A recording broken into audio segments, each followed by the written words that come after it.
એજ ગ્રુપમાં અત્યારે રિસન્ટલી વધારે જોવા મળે યંગસ્ટર્સમાં કે એડલ્ટ કયો હેપેટાઇટિસ? એટલે આ છે ને બહુ વેરિયેબલ છે, એવું કોઈ પર્ટિક્યુલર એજ ગ્રુપ નથી હોતી, બહુ વેરિયેબલ છે. એટલે એ અને એ જોઈએ તો એ કોઈ બી પોપ્યુલેશનમાં તમને મળી શકે. કારણ કે જો આપણે ફેટી લીવરની વાત કરીએ તેની સાથે જોડાયેલું છે. ગુજરાતની અંદર છેલ્લા ઘણા વર્ષોની અંદર ફેટી લીવરના કેસીસ વધ્યા છે, મેદેસ્વીકરણનું પ્રમાણ પણ વધ્યું છે અને એની સાથે જોડાયેલા ઘણા બધા એવા ડિસીઝ છે, કોમન ડિસીઝ એ પણ વધી રહ્યા છે. તો ઇનડાયરેક્ટલી એને રિફ્લેક્ટ કરે છે કે નથી કરતું?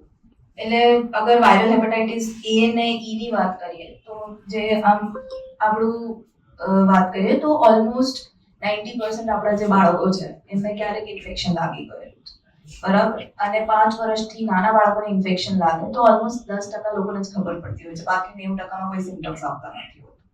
પણ અડલ્ટ્સમાં એટલે જેમ ઇન્ફેક્શન થતું હોય છે તે વધારે સિવિયર રીતે ઇન્ફેક્શન થતું હોય છે. એટલે જે મેજોરિટી ઓફ ધી કેસીસ જે આવતા હોય છે વાયરલ હેપેટાઇટિસ એ ના જે અમારી પાસે આવતા હોય છે બધા એડોલેસન્ટ એજ ગ્રુપના, એટલે 10 થી 18 વર્ષના કે યંગ એજ ગ્રુપ જે 15 થી 30 વર્ષમાં જોવા મળતા હોય છે. જ્યારે વાયરલ હેપેટાઇટિસ બી અને બી ની વાત કરીએ તો હવે જે યુનિવર્સલ વેક્સિનેશન જે થવા લાગ્યું છે 2012 પછી, એટલે એના લીધે ઓલમોસ્ટ કવરેજ 50 થી 60% જેટલું બધા એ પ્રેવલન્ટ વેક્સિન લે છે.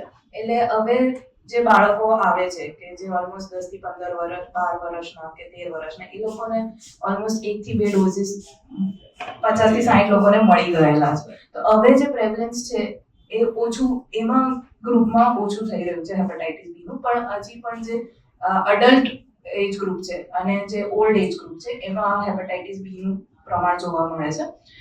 બીજી વસ્તુ એ છે કે 2002 પછી 100% બ્લડ ડોનર્સનું સ્ક્રીનિંગ હેપેટાઇટિસ સી માટે થવા લાગ્યું.